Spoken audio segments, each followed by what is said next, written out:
tames the Tigers and takes down LSU. Tonight, hear from head coach Nick Saban and fans on the Tide's big victory in Death Valley. Plus, if you're still on the fence about voting in tomorrow's election, find out why one veteran thinks you should reconsider. I'm Mary Beth Harrison, and I'll have that story coming up on WVUA News. You're watching Alabama's WVUA News at 6 with your award-winning news team, Lynn Brooks, Philip Coleman, weather with Richard Scott, and sports with Gary Harris. We begin our news tonight with the Tide's emotional win over the LSU Tigers. And the Bama Nation is still feeling the effects. WVUA reporter Jennifer Edwards joins us now in the studio with more in our top story at 6. Thanks, Philip. Many Alabama fans say Saturday night's game felt like winning a national championship. But it wasn't just the feeling that resembled a national championship win. It was the scene after the game as well. Alabama fans across the nation held their breath in the final minutes of the Alabama-LSU game, hoping the Tide would pull through. With a minute 55 left in the game, it was A.J. McCarron's final pass to T.J. Yeldon that brought Tide fans to their feet. The excitement of the win was visible from bars in Baton Rouge to restaurants in Tuscaloosa. Streets around UA's campus filled with students. Some even high-fiving the Nick Saban statue and running through the Ferguson Center fountain. Fans gathered at the Tuscaloosa Regional Airport to welcome the Tide players home after their victory. Alabama head coach Nick Saban even gave a thumbs up and had a smile on his face. And they kept their poise, and we kept playing, and we kept competing. And I've never been prouder of a bunch of guys to, overcome adversity. That was obviously a great drive in 2 minutes. To the 20, to the 10, touchdown Alabama! We'll have much more on the game coming up in WVUA Sports. Thanks a lot, Jenny. And we could watch that over and over again. And the Tide is done celebrating Saturday's win over the Tigers. And while the team pulled off that impressive win in Death Valley, Alabama head coach Nick Saban says the Tide made some mistakes Saturday, and those mistakes will need to be fixed before the Tide faces the Aggies. Some of the situations that we had to overcome, we created with a bit of our lack of execution, mental errors, which are things that we definitely need to correct so that we can play with more consistency in the future.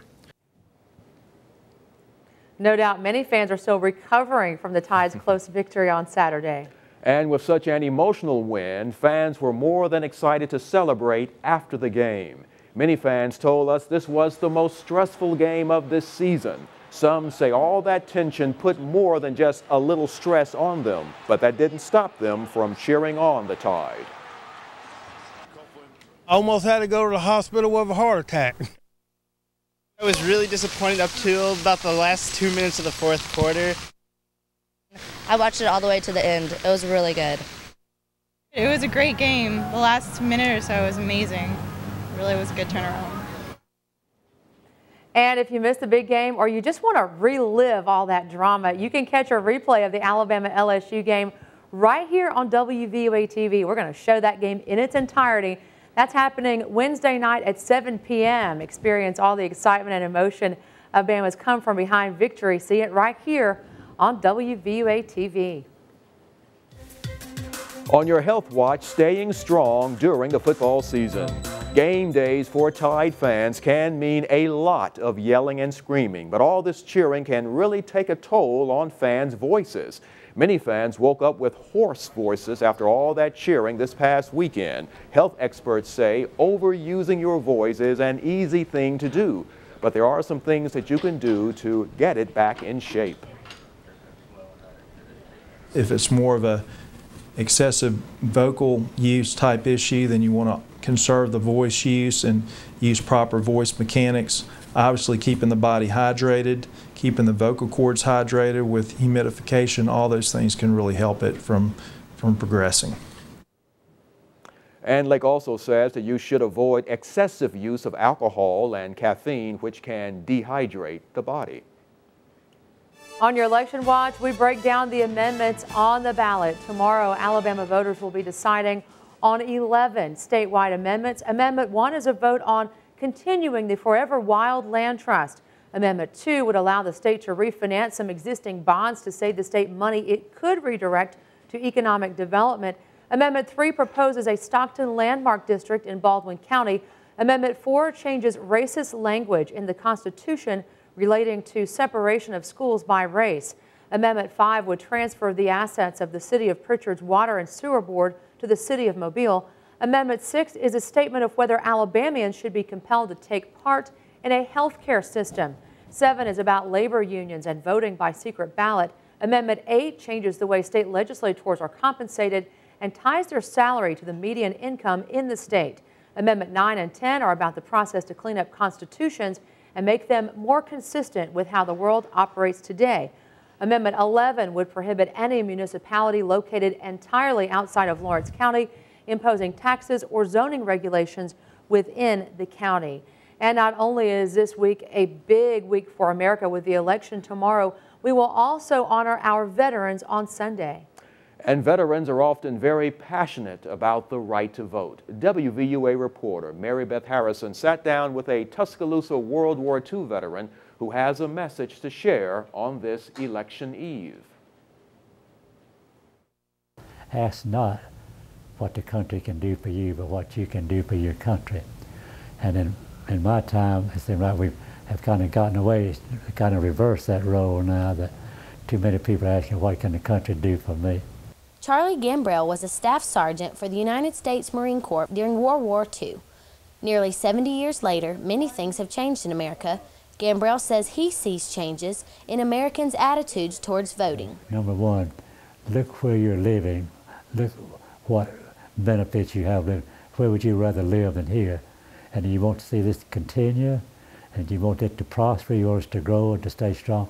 If you really care about having this kind of life to live in a free country, then you should take interest in voting. Voting is a right Charlie Gambrell says he has never taken for granted. I still get excited about it.